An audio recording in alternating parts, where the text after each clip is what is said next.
Olá, pessoal! No vídeo de hoje eu quero trazer um aspecto muito importante no suporte ao luto, que é o apoio social, né? A rede de apoio. Quando a gente fala de viver um luto, a gente fala, principalmente quando a gente fala do suporte, eu falo muito sobre avaliação clínica. A avaliação clínica é a base do suporte ao luto. Muitas pessoas vêm me procurar, às vezes em supervisão, ou até ali nas redes sociais, aqui no YouTube, no Instagram, para caminhos fáceis. Ana, me indica uma técnica para aplicar aqui, me indica um livro para uma paciente que perdeu o bebê, como se fosse um processo fácil. Muitas pessoas querem pular para a intervenção, sem passar pela avaliação clínica. Então, a avaliação clínica, ela é a base do suporte ao luto. Eu não tenho como fazer nada sem entender que luto é aquele. E aí eu volto para essa perspectiva do luto como um processo amplo, complexo, dinâmico e completamente singular. Então, uma das questões que a gente precisa explorar logo de início, inclusive nos primeiros atendimentos, são os fatores de risco e os fatores de proteção. O que ajuda essa pessoa a viver o luto? O que dificulta? O que atrapalha? Né? Quais são ali os maiores desafios nessa vivência? E isso me ajuda muito a ter uma visão geral sobre que experiência é essa e quais são os meus caminhos a nível de cuidado. Né? O que eu vou intervir ali, o que eu vou facilitar nessa jornada do luto. Então, a gente sabe que viver o luto é um desafio que muitas vezes bagunça a vida de uma maneira geral, afeta aí diversas dimensões. E para nós psicólogos, assim, receber uma pessoa em sofrimento diante de uma perda, muitas vezes nos coloca também num lugar de insegurança, de não saber como manejar, de não saber como escutar, porque vem muitas vezes uma avalanche aí de emoções e reações. Então a pessoa traz a tristeza, traz a raiva, traz a culpa. Às vezes em uma fala ali, em 10, 15 minutos de sessão, a pessoa traz uma série de reações. Às vezes física, né? Tô sentindo isso, tô sentindo aquilo. Às vezes cognitiva, às vezes a pessoa vem porque não tá conseguindo se concentrar no trabalho, não tá conseguindo reconstruir a vida. Às vezes é a ruminação, é um sentimento ali, os pensamentos em torno do contexto da morte, por exemplo, que ficam martelando. Eu não consigo dormir. Toda hora que eu deito ali para dormir, me vem a lembrança, me vem a ausência, me vem a falta. E a gente precisa, de uma certa maneira, entender tudo isso e definir ali qual é o nosso objetivo terapêutico. O que é mais emergencial? O que é mais desafiador nesse momento para essa pessoa? E eu sempre faço questão de enfatizar que o luto ele é multidimensional. O que é um luto multidimensional, né? Por que eu falo sempre isso? Porque a gente costuma olhar o luto apenas como tristeza e saudade. Ah, eu perdi alguém, então eu tô sentindo saudade e eu tô muito triste. Só que o luto é uma reação a uma perda significativa e ele impacta todas as áreas da vida. É isso, a minha vida se transforma, se modifica depois que eu perdi essa pessoa. Então eu preciso mudar minha rotina, eu preciso mudar minha vida financeira, eu preciso mudar o papel que eu exercia em casa, que eu exercia na família, que eu exercia no meu ciclo de amigos. Ele envolve desafio em várias áreas, não é somente aí lidar com emoções desafiadoras. Então, uma das reações que são muito comuns na vivência do luto, eu não estou dizendo que todo mundo vivencia isso, mas que é muito comum, que eu acho que é o foco desse vídeo aqui, é o isolamento social.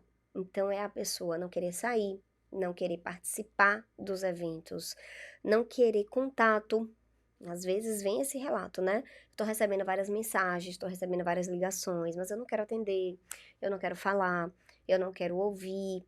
E a pessoa começa a entrar numa bolha. E isso, para nós, é preocupação. Olha, eu vejo que a pessoa não tá saindo, não tá interagindo, ela já não quer nem mais sair do quarto, aí a gente começa a pegar vários critérios diagnósticos, a gente começa a pensar nesse humor deprimido, num comprometimento psíquico. Muitas vezes eu vejo pessoas fazendo diagnósticos muito equivocados, então já vem como depressão. Eu recebo muitos pacientes que vêm com encaminhamento aí, de um quadro depressivo, já cheio de medicação, e quando você vai ver a vivência de um luto. E é isso, é isolamento social, é a perda de sentido da vida. Minha vida sem essa pessoa não faz mais sentido. é uma reação comum também na vivência do luto. E a gente precisa ter cuidado para entender que reação é essa. O que significa esse isolamento social? É lógico que sim, podem ter fatores aí complicadores, de fatores de risco a nível de saúde mental. A gente pode estar falando sim de um comprometimento, e a gente precisa explorar dentro de vários critérios diagnósticos, mas a gente precisa entender também como é que o luto se manifesta no ambiente social. Então, quando a gente fala do luto na nossa cultura, o que é o luto?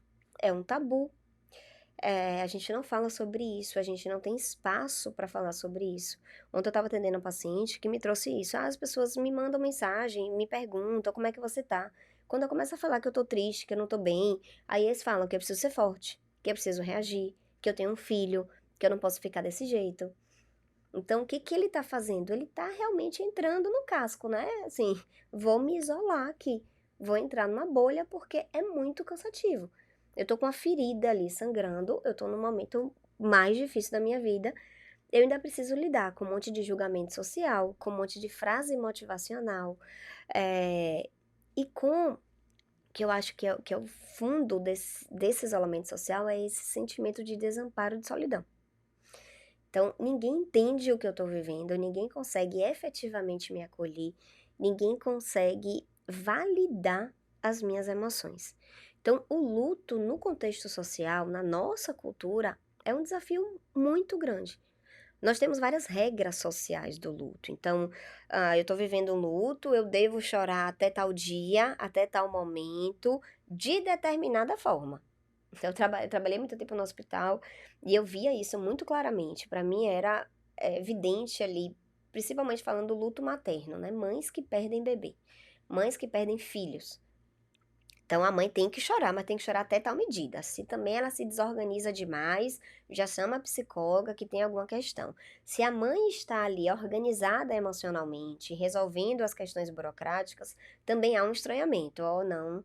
Oh, mãe tá negando. Oh, chama a psicóloga porque essa mãe tá negando a vivência do luto. Então, a gente tem muitas regras sociais do luto. E eu digo para vocês, principalmente para os profissionais, não são regras baseadas em teoria, gente. Não é teoria, não é ciência, não é a compreensão do luto. É uma construção social. Como é que a nossa cultura aprendeu a lidar e a viver esse sofrimento. E aí, quem tiver interesse, quiser se aprofundar, tem vários livros que trazem essa perspectiva mais histórica, mais cultural. Um livro que eu gosto muito é o livro de Philippe Arrier, A História da Morte no Ocidente, que traz como a nossa cultura aprendeu a lidar e a vivenciar o luto ao longo do tempo e o que é o luto hoje. Hoje a gente vive uma ditadura da felicidade, não tem espaço para sofrer, não dá pra gente falar sobre isso. As pessoas ficam inquietas, ficam angustiadas, elas querem trazer um remédio, uma solução mágica para aquela dor ir embora, porque não entende que o luto é para sempre. Se eu perco alguém que eu amo, eu vou reagir diante dessa perda pro resto de minha vida.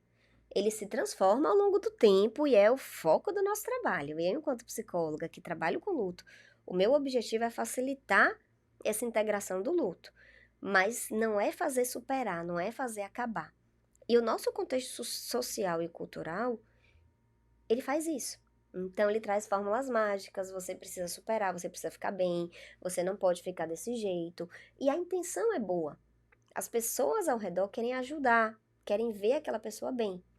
Mas aí o desafio é esse, como é que eu consigo ajudar essa pessoa? O que é efetivamente ajudar uma pessoa em luto? Então aqui eu tô falando de um contexto social, de um contexto cultural e que tudo bem, a gente entende que a família faça isso, a gente entende que os amigos façam isso, mas nós, profissionais, não podemos fazer, tá? E é uma questão ética de não causar danos do meu compromisso com o cuidado a nível de saúde mental. Qual é o meu papel ali? Eu entendo que viver um luto é um desafio, que luto é complexo, mas ele não precisa ser vivenciado de maneira solitária. A gente sabe que um potencial fator de proteção é a rede de apoio. É a gente conseguir ali acionar, identificar pessoas que ajudem esse enlutado a lidar com essa temática. de poder compartilhar, de poder dividir, muitas vezes de poder dividir tarefas. Então é isso, olha, perdeu ali o marido, tem criança, mas tem aquela rede de apoio. Não, eu levo e busco da escola. Pode deixar, olha, eu tô indo no supermercado, eu vou fazer as compras e deixo aí na sua casa. Rede de apoio ajuda muito a pessoa a não se sentir solitária, mas precisa, né, atuar ali de uma maneira que acolha e valide essa experiência. Então, o nosso papel enquanto psicólogo é muito de psicoeducar, sabe? Do que é o luto, do que é esse espaço social, muitas vezes de trazer para a pessoa, ajudar essa pessoa a entender o que é essa cultura, como é que a gente lida com o luto, que isso são regras sociais construídas culturalmente, mas não é a maneira de viver o luto. Você não precisa ser forte, você pode chorar, você pode sim não participar dos eventos, se você quiser ficar sozinho, você pode ficar sozinho. Então é desmistificar. É de novo, né? Como eu trago, acho que em todos os vídeos, construir um espaço seguro para que esse luto possa existir. E nesse caminho a gente consegue ali identificar uma rede de apoio, a gente consegue fortalecer a rede de apoio, muitas vezes até convidar no trabalho clínico, muitas vezes a gente faz intervenção também com a família, de convidar essa pessoa aqui, né, de fazer um trabalho de psicoeducação mais amplo, para que a gente possa realmente ter um luto acolhido de maneira adequada, sem causar danos. Tá? Faz sentido aí pra você? Me conta aqui seus desafios no comentário.